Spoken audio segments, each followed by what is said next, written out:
you feel lost. You say, I don't understand anything. This is why many learners never improve their listening. They depend on subtitles. Subtitles become like a crutch, something you cannot walk without. Today, I want to show you a new way, a better way, a way to train your ears and your brain so you can understand English naturally without reading. So, let me ask you, what if I told you that there is a secret? A simple secret that most learners miss. It is not about memorizing more words. It is not about listening for 10 hours a day. It is about how you listen. It is about training your brain step by step until English sounds clear, until English feels natural. This is what we will explore together.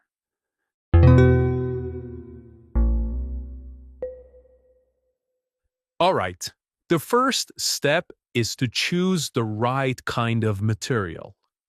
This sounds simple, but many learners make a mistake here. They choose something that is far too difficult. They turn on the news in English. The news is very fast. The speakers talk quickly. Or learners choose a complicated movie, a difficult movie. The actors speak fast. They use slang. They use jokes. And sometimes the sound is not clear. When learners listen to these things, they often feel sad. They feel disappointed. They say, my English is bad. I cannot understand anything. But let me tell you something. This is not your fault. It is not because you are bad at English. It is not because you cannot learn. It is simply the wrong choice. The problem is not you. The problem is the material. If you try to climb a very high mountain on your first day, of course you will fall. But if you start with a small hill, you can walk, you can climb, and you can succeed. Listening is the same. At the beginning, you need what I call high context English, okay? What does this mean? Well, high context means that you can understand the situation, the action, and the meaning even when you do not understand every single word. You do not feel lost. You can guess what is happening. Let me give you an example. Imagine you are watching a children's cartoon in English. In the cartoon, the characters move a lot. The pictures show you the story. A child wakes up, washes his face, eats breakfast, and goes to school. The pictures help you understand, even if you do not catch all the words. You see the action, you hear the words, and your brain connects them together. So you understand. Another example is a simple story podcast for learners. The narrator speaks slowly. The sentences are short. The story is about daily life. I brush my teeth. I eat breakfast. I go to school. These are actions you already know. These are routines you live every day. Because you know them, your brain can guess the meaning, even when you do not hear every sound clearly. This is high context listening. High context listening is powerful because it gives you confidence. You do not feel like you are drowning in the middle of a big ocean of English words. You feel like you are standing in shallow water. The water is safe. You can swim a little. You can move. You can practice. And when you feel stronger, you can go deeper. It is the same with listening. At the beginning, choose simple, high context material. A cartoon, a story, a short podcast, something clear, something predictable. When you do this, your brain learns to connect sound with meaning. Your ears become stronger. And day by day, little by little, you will be ready for more difficult listening. Okay, let's move to the next step. This step is about how you listen. Many learners press play, listen once, and then stop. They say, I don't understand. They feel frustrated and they give up. But listening only once is not enough. Your brain needs more time. Your ears need more training. That's why I use something I call the 3-listen rule, okay? The 3-listen rule. The 3-listen rule is very simple, but it's very powerful. It means that you listen to the same thing 3 times. Not once, not twice, 3 times. And each time you listen, you have a different goal. The first listen is for gist. Gist means the big picture, the overall meaning. You're not trying to understand every single word. You're not trying to catch every sound. You are only asking yourself, what is this about? That's all. For example, you listen to a short story. You may not understand all the words, but you understand that it is about travel. Or maybe it is about food. Or maybe it is about a family at home. That's enough. You got the gist. You got the big picture. The second listen is different. Now you listen for key phrases. A key phrase is a group of words that gives meaning. A key phrase is often repeated. A key phrase is often important in the story. For example, you may hear the phrase, I woke up early. You may hear, I went to the shop. You may hear, I felt tired. When you listen the second time, you begin to notice these phrases. They start to sound familiar. You begin to remember how they sound together, not just as a single word. The third listen is for details. Details are the small pieces of information. Maybe you hear that the person woke up at 7 o'clock. Maybe you hear that they bought 3 apples. Maybe you hear that it was raining. These are details. When you listen the third time, you do not worry if you miss some words, but you try to notice a few of these details. They make the story more clear. They make the meaning richer. So you see, the 3-listen rule is like looking at a picture. The first time, you stand far away. You see the big shape. The second time, you come closer. You see the lines, the patterns. The third time, you stand very close. You see the small colors, the small objects. Together, all 3 views give you a full picture. It is the same with listening. The first listen gives you the gist. The second listen gives you the phrases. The third listen gives you the details. Okay, now let's talk about something that makes many learners worried. It is the idea that they must understand every single word. Many learners think, if I don't understand all the words, then I understand nothing. They panic when they miss a word. They stop listening. They feel like a failure. But let me tell you a secret.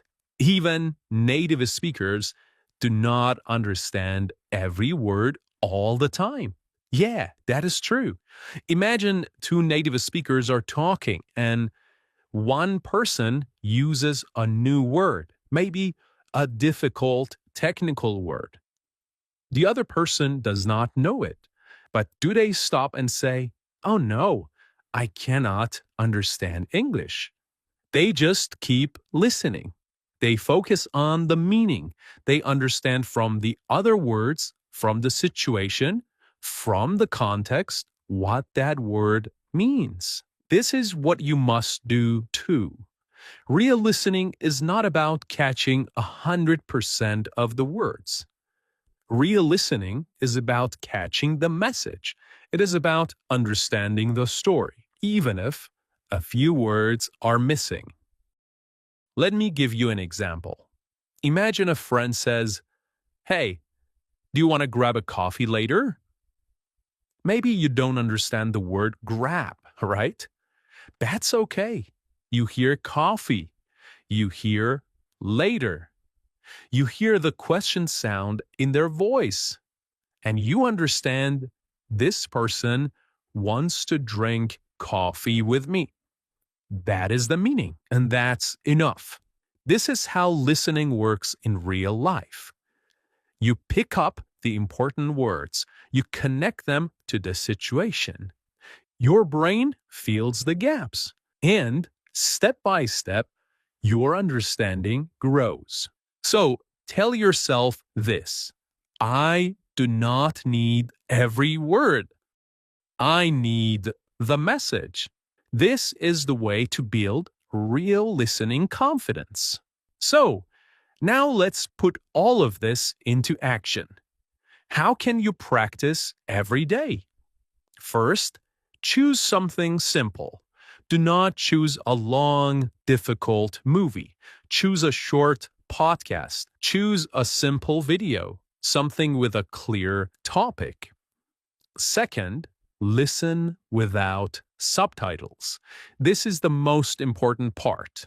Do not let your eyes do the work. Trust your ears. Use the 3 listen rule. First, listen for the gist, the big idea.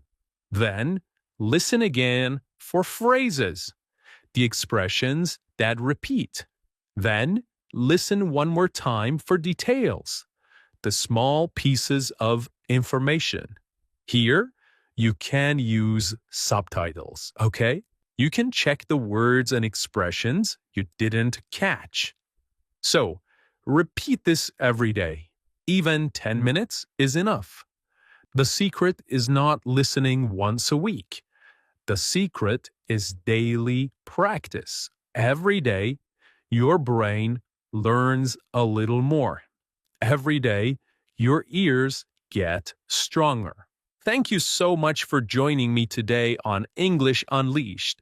I'm Tom, and until next time, keep listening, keep practicing, and keep believing in yourself. Bye for now.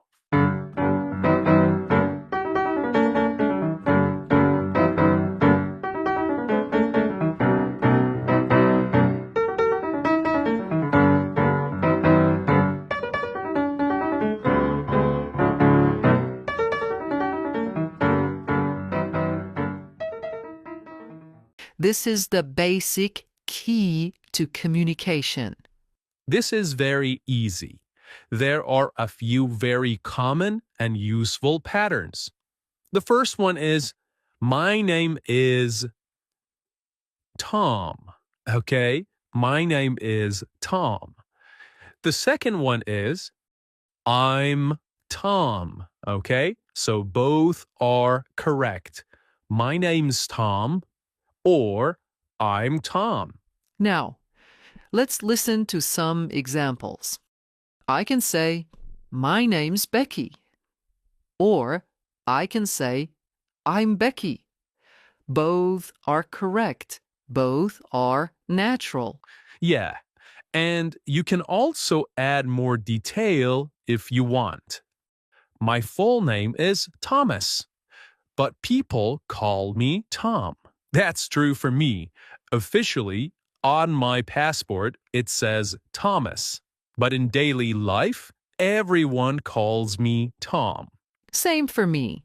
My full name is Rebecca, but honestly, nobody calls me Rebecca. So I usually say, my name's Rebecca, but my friends call me Becky. This phrase, people call me something, is very useful when you have a nickname or a short version of your name. It makes the introduction more personal. Yes, here are some more examples. My name is Alexander, but people call me Alex. My name is Catherine, but people call me Kate. Perfect. You see, you can use this pattern in many situations. Now, Tom, here is a little cultural tip. In English-speaking countries, people usually use short names or friendly names very quickly. So don't be surprised if someone shortens your name after only meeting you once. It's not rude. It's not impolite. It's usually a sign of friendliness. That's a good point, Becky. When I first started teaching, some of my students called me Mr. Thomas, but later I asked them to call me Tom, and that felt more relaxed. Yes, so you can decide how formal or informal you want to be. My name is Rebecca feels formal. I'm Becky feels more friendly. All right. After you say your name, the next very common question is, where are you from? People ask this almost everywhere in the world. It's a friendly way to start a conversation, and it helps people understand you better. Yeah, the basic and most useful pattern is I'm from the United States. I'm from Spain. I'm from Japan. I'm from Korea. I'm from Vietnam. When I meet people, I usually say, I'm from the US, but I live in London. Yeah, you can make your answer stronger by adding a city and a country together. So the pattern is, I'm from Cairo. It's in Egypt. Okay? Or, I'm from Tokyo. It's in Japan. That way, if the person doesn't know your city, they still understand your country. Exactly. Here are some more examples. I'm from Rio de Janeiro. It's in Brazil. I'm from Nairobi. It's in Kenya. I'm from Toronto. It's in Canada. And if you want to be very clear, you can even add the region.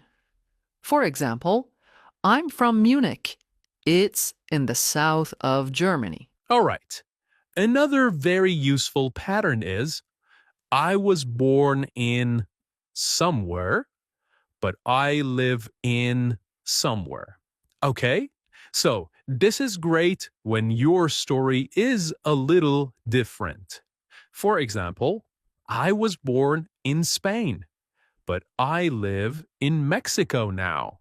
Or, I was born in Thailand, but I live in Dubai. For me, I can say I was born in a small town, but I live in a big city now. That shows a part of my life story.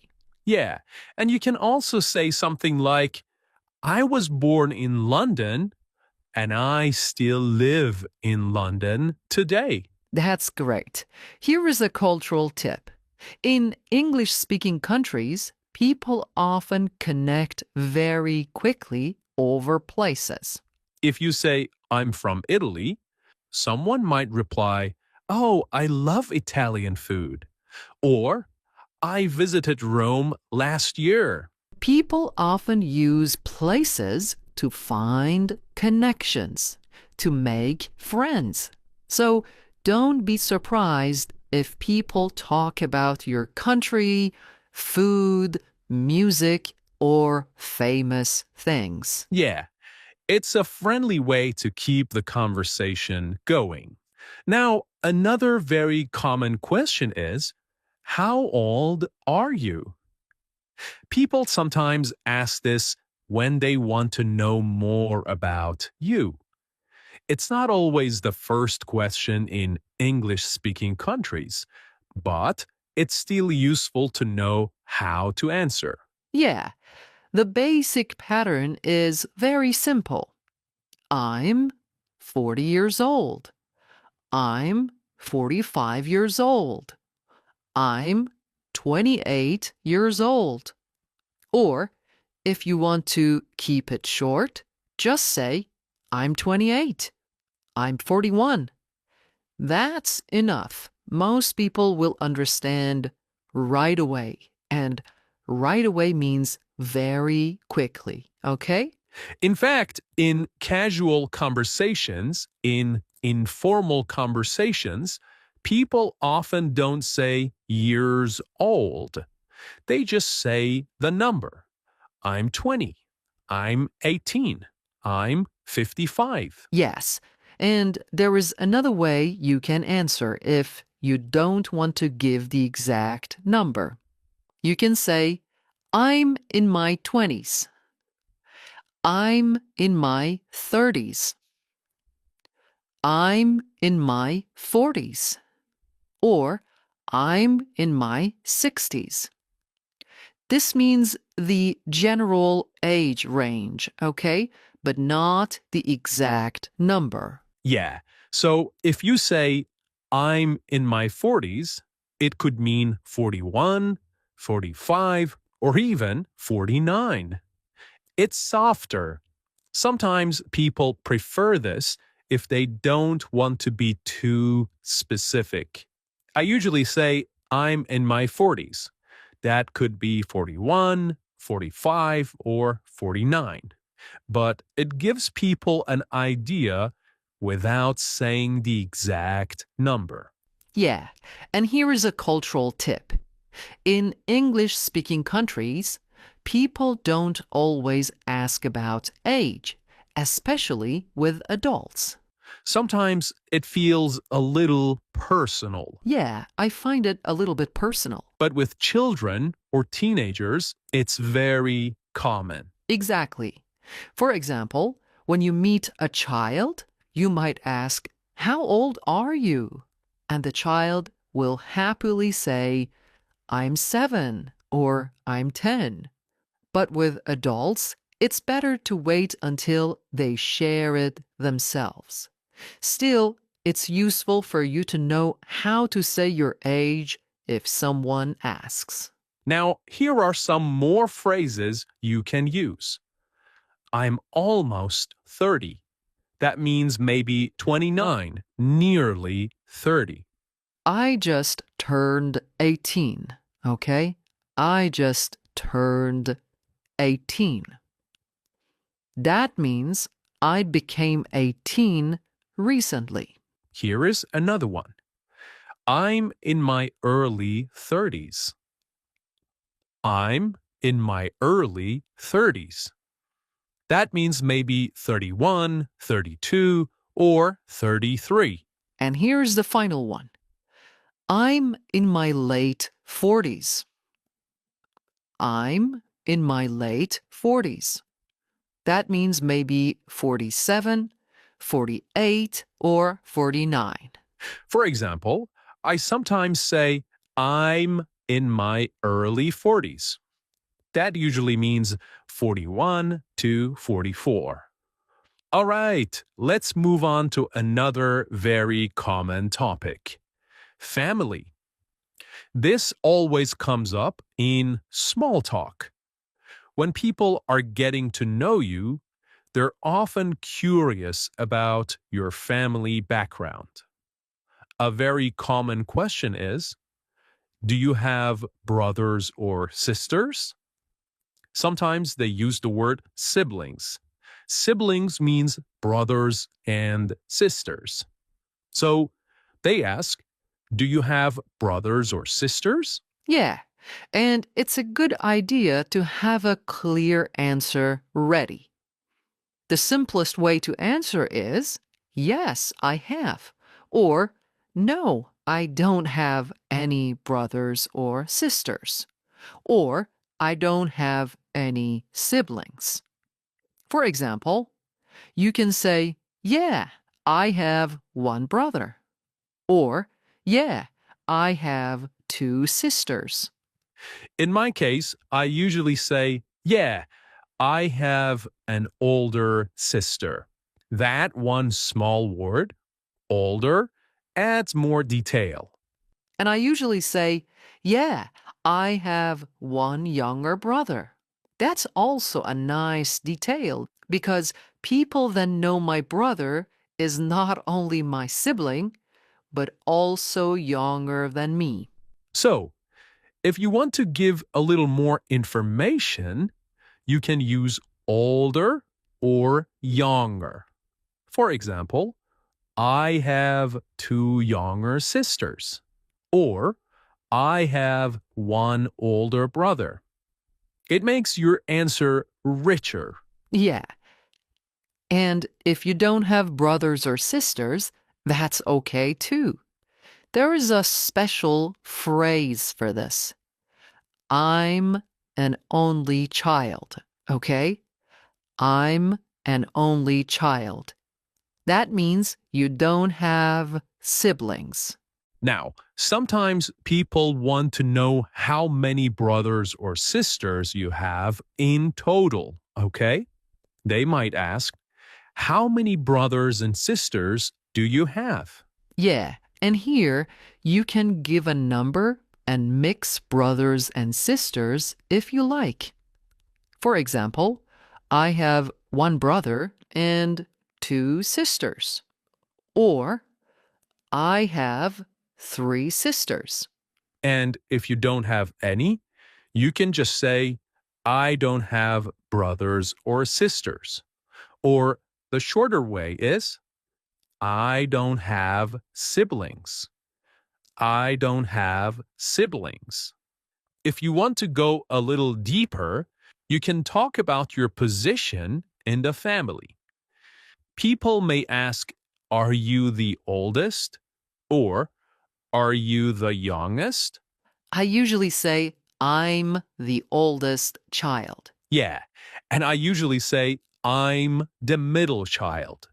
That means I'm not the oldest. And if you are the last born, you can say, I'm the youngest. I'm the youngest. Now, another very common question about family is, do you live with your family? This question is about your living situation. Yeah, and there are many simple answers. For example, you can say, yeah, I live with my parents. Or, I live with my wife and children. And if you don't live with your family, you can say, no, I live alone. Or, no, I live with friends. I live with friends. That's right. So if you want to talk about living situation, just say who you live with. Your parents, your partner, your children, or your friends. Or maybe you live on your own. If you live on your own, you live alone. All right, now let's talk about another very important topic, work and study. This is something people ask about all the time. When you meet someone new, one of the first questions is, what do you do? What do you do? And that question